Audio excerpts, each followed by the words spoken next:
Hey, good morning, guys. Today is Greedy Bastard Day, to quote a line from one of my favorite Russell Crowe movies. In order to get all the likes and the loves and the support that you deserve on LinkedIn, engagement is absolutely the key, as is posting early and regularly. So, what I thought today, I'd do a real quick 10-point video on how to get all the likes, all the support, all the shares, and influence the LinkedIn algorithm to show your stuff to more than 2% of the people, which is where most people currently sit at. Okay, so in my typical unscripted, unedited, unfiltered way, here are the 10 points. Number one, shorter is better. Yes, I thought that size doesn't matter, but apparently it absolutely does. Shorter is better. Number two, if you really do feel the need to write an essay, you've got to sell it in the first 3 lines, because if you look at every LinkedIn post, you get 3 lines of text and then you get a see more button. I normally put a little emoji to show people that there is a see more, but you got to sell me your essay in the first 3 lines. Okay. Number three, if you're actually going to write an essay rather than a post that sells the link to your blog, right, then please use spaces, use bullets, and a couple, don't fill the whole page with a couple of call to action emojis, a couple of bullet points, all that kind of stuff. Number four, here are my favorite emojis. So what I will do is post those in the actual post below, and then you can just cut and paste them. I keep them on a handy little notes sheet on my computer, so I just cut and paste with them. And by the way, I include the dash afterwards because LinkedIn likes to remove the space, and then it all looks kind of mushy. You know what I mean? Number five, when you are creating a post, right, that is actually a link to an article, seriously, don't just share a link. What you've got to do is do a quick summary, a couple of lines, maybe a bold statement or an outrageous claim, something that you've learned. Please ask a question. Don't just say, what do you think, in the comments. Ask a direct question, because you need to get engagement. You see what I mean?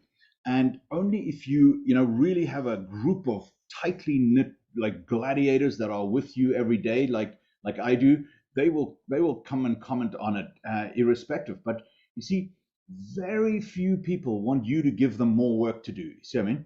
And if you just post a link in there, number one, the LinkedIn Wookie doesn't like that, because it says, aha, here's another one of these guys trying to take people off my platform. You know what I mean? Want a secret tip? By the way, create the post, write your post. If you need to add a link, an external link to it afterwards, come back after you've saved the post. Wait at least 30 seconds and then come back and add the link to it, or put it down in the comments, so that the LinkedIn Wookie doesn't deteriorate your post on that. Okay, so because the problem is with those things is, very few people want you to give them extra work, right?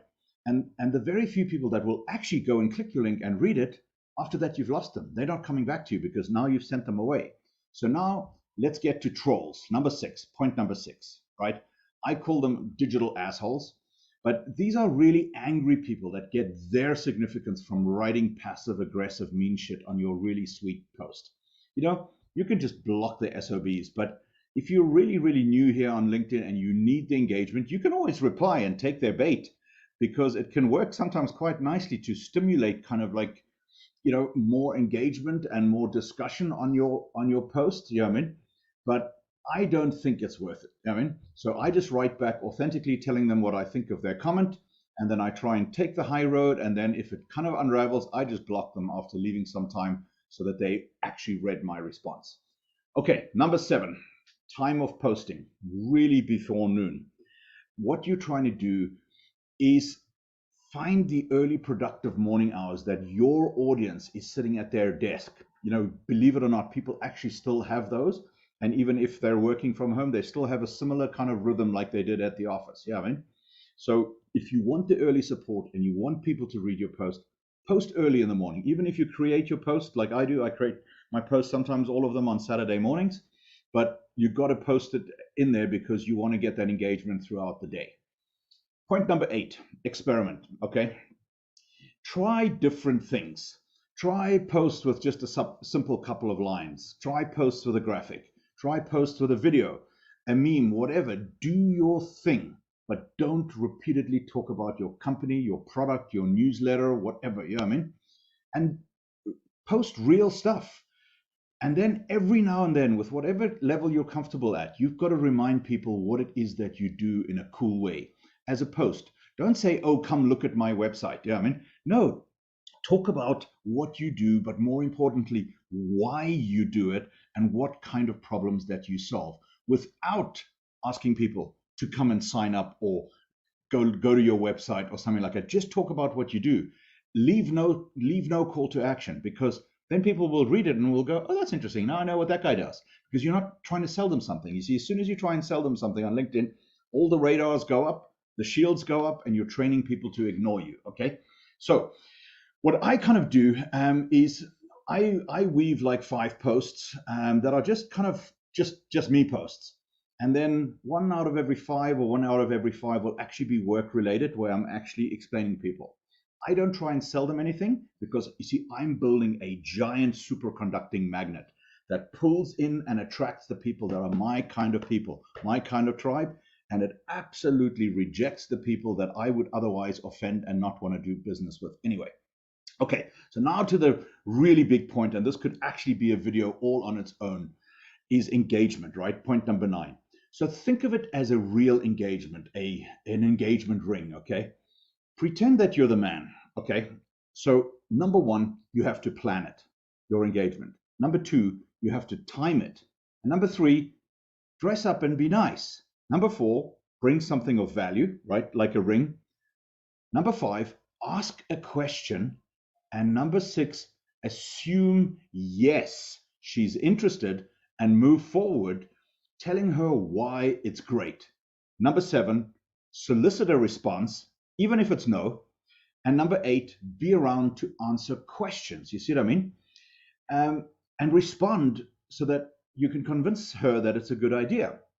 Number 9, be absolutely authentically. And number 10, know who you're talking to. Make sure it's the right match for you.